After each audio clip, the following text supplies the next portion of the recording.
You are watching Poonch Live. ये जो पैसा आपके पास है, ये आपका पैसा नहीं है, ये गरीबों का पैसा है, ये लोगों का दिया हुआ टैक्स है। वो जो भी लोग टैक्स देते हैं उनका टैक्स से आपने काम करना है, मगर आप अपनी मर्जी से निकालते हो। अब देखिए वहाँ पे अगर गवर्नमेंट जो रूल्स में 1 रुपये का भी अगर आप नुकसान करते हो तो वो वायलेशन है।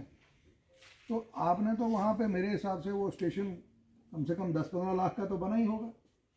तो अब एजेंट साहब भी फैसला करें वो 15 लाख कौन देगा। आप बात कर रहे हैं कैसे पॉसिबल है? मैं इसमें रिक्वेस्ट ये इसमें एक बड़ा नेक्सस है बहुत ज़बरदस्त।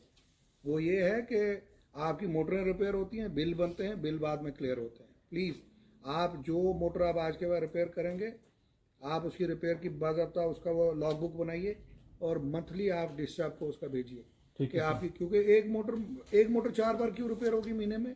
ठीक है, क्योंकि आपका स्टेशन पे वो बंदा ऑन करके घर चला जाता है, उसको घर जाके रात को याद आती है, ओह यार मोटर का तो बटन ही ऑन रह गया है। तो जब तक वो वापस पहुंचता है आपके स्टेशन तब तक जला हुआ होता है। हम उसमें हिस्सेदार नहीं हैं। तो कल ये हो कि 10 साल के बाद 15 साल के बाद फिर हमारे पे भी मुसीबत आ जाए कि भाई आप MLA थे, डी साहब पे आए कि ये डी साहब है, तो हम पूरी ज़िंदगी वो जो है वही भुगतते रहें। इसलिए मेरी गुजारिश है, आप ग्राउंड पे, मैं नहीं कहता कि आप रात में कुछ कर सकते हो, आप एक एफिशिएंट ऑफिसर हो, ताज साहब भी अच्छे हैं, ये जे भी अच्छे लड़के हैं, काम करना जानते हैं। सिर्फ इनको ये है कि थोड़ा सा, अब गवर्नमेंट आपकी है, डी साहब आपको सपोर्ट कर रहे हैं, मैं सपोर्ट करूंगा, थोड़ा सा ग्राउंड पे मैं उसको करना होगा सर, होगा। अगला तो दिखाइए कौन कहाँ से है, आता ही कोई नहीं है यहाँ पे। उन्होंने कॉन्ट्रैक्टर ने सर आगे रखा है एक बंदा, फिर उसके आगे एक बंदा है, फिर उसके आगे एक बंदा है, फिर उसके आगे एक बंदा है। 7 बंदों का पहले कमीशन उसमें जा रहा है, प्रॉफिट जा रहा है। तो 8वां जो है चलाने वाला ग्राउंड पे आपका अपना आदमी। कितनी ऑनगोइंग स्कीम है आपकी इस समय? 152 ऑनगोइंग जी। हवेली भी कितनी है? 32। उसमें ज़रा रोज अपडेट MPR बनाइए, कितना डेली चल रहा है। तो लोगों में इतना प्रॉब्लम क्यों आ रहा है? लोगों की क्या है? तो सर जो मैं स्कीम से बोरवेल शिफ्ट कर लिए, ठीक है, आपको कोर्ट की तरफ से लेटर भी आया, आपने बोरवेल शिफ्ट किया, आपने कोई इनको लिखित दिया है कुछ? नहीं सर, रिटर्न में कुछ नहीं। फिर आपने क्यों शिफ्ट किया?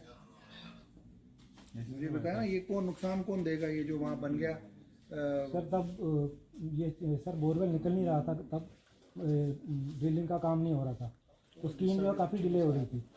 एक बार इनको मैंने एक बार तब, बिकॉज मैंने इनको एक सजेशन दी उस टाइम, मैंने इनको कहा 2011, 12 या 13 इन 3 सालों में सेम जगह हमने ड्रिल निकाला, वहाँ पानी नहीं निकला, और मैंने कहा यहाँ पानी नहीं है। मैंने एक्जीएम साहब को कहा, AW साहब को फ़ोन किया, मैंने कहा मैंने ट्राई किया है, आप अपनी बुक्स निकाल लीजिए, उसमें देख लीजिए उन सालों में हमने निकाला, वहाँ पानी नहीं निकलेगा। और इतना एडमेंट ये हो गए, इन्होंने मतलब एक वो होते हैं जैसे कोई दादागिरी, इन्होंने उसका स्टेशन बनाना शुरू कर दिया। मैंने कहा बनाओ, आपको ये जो पैसा आपके पास है, ये आपका पैसा नहीं है, ये गरीबों का पैसा है, ये लोगों का दिया हुआ टैक्स है। वो जो भी लोग टैक्स देते हैं उनका टैक्स से आपने काम करना है, मगर आप अपनी मर्जी से निकालते हो। अब देखिए वहाँ पे अगर गवर्नमेंट जो रूल्स में 1 रुपये का भी अगर आप नुकसान करते हो तो वो वायलेशन है। तो आपने तो वहाँ पे मेरे हिसाब से वो स्टेशन कम से कम 10-15 लाख का तो बना ही होगा। तो अब एजेंट साहब भी फैसला करें वो 15 लाख कौन देगा। देखिए आज DC साहब से हमने रिक्वेस्ट की थी कि आप एक मीटिंग यहाँ पे रखिए, जिसमें खास करके जो पब्लिक का डिपार्टमेंट PHE है उसमें जो स्कीम्स हैं उस पर रिव्यू हो, और उसके साथ साथ flood control, irrigation department, power department, और उसके साथ साथ फॉरेस्ट डिपार्टमेंट के लिए जो है उसके लिए हमने डिस्कशन की। जो भी ग्राउंड का फीडबैक था वो फीडबैक मैंने जो है वो DC साहब के साथ और एडमिनिस्ट्रेशन के साथ डिस्कस किया, उनको फीडबैक सारा दिया और बड़े ही अच्छे माहौल में जो है वो रखी। और जहाँ जहाँ भी परेशानियाँ थी, जो मुश्किलात थी लोगों को, उसके लिए जो है हमने डिपार्टमेंट के नोटिस में लाया।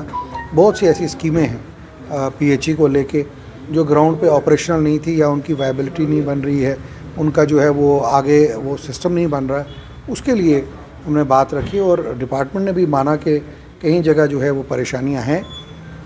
डिपार्टमेंट को हमने गवर्नमेंट की तरफ से एश्योर किया, और जैसा आप जानते हैं कि ऑनरेबल चीफ मिनिस्टर जनाब उमर अब्दुल्ला साहब की भी ये हिदायत है कि लोगों को फ़ायदा होना चाहिए, और सबसे बड़ी बात जो हमारे डिप्टी कमिश्नर पुंछ हैं, इन्होंने ज़बरदस्त एक जो एडमिनिस्ट्रेटिव सिस्टम यहाँ चलाया है, ग्राउंड लेवल पे जा रहे हैं, लोगों से मिल रहे हैं, लोगों की बात कर रहे हैं। मुझे पूरी उम्मीद है और मैं 100% मुझे यकीन है कि डी साहब की क़यादत में हवेली कॉन्स्टिट्यूंसी में जो है एक तरक्की का दौर होगा, एक तरक्की चलेगी और आने वाले वक्त में जो है लोगों को बहुत फ़ायदा होगा। मेरी मीडिया के जो हमारे साथी इनसे भी गुजारिश कि हवेली कॉन्स्टिट्यूंसी में जो ये तब्दीली आ रही है, जहाँ जो ऑफिसर अच्छा काम कर रहा है, मेरी आपसे गुजारिश है उसको अप्रिशिएट करिए, उसको आगे लाइए ताकि बाकी भी उसके साथ चलें, तरक्की हो। और इंशाल्लाह पुंछ में जो है वो तब्दीली आप देखेंगे वो ज़रूर आएगी और जितने भी हमारे ऑफिसर हैं वो बहुत अच्छे से काम कर रहे हैं, लेकिन इस एफिशिएंसी को और बढ़ाने की ज़रूरत है और आगे ले जाने की वो है। और जो जहाँ कहीं प्रॉब्लम थी वो हमने उनका हाईलाइट किया है। Thank you.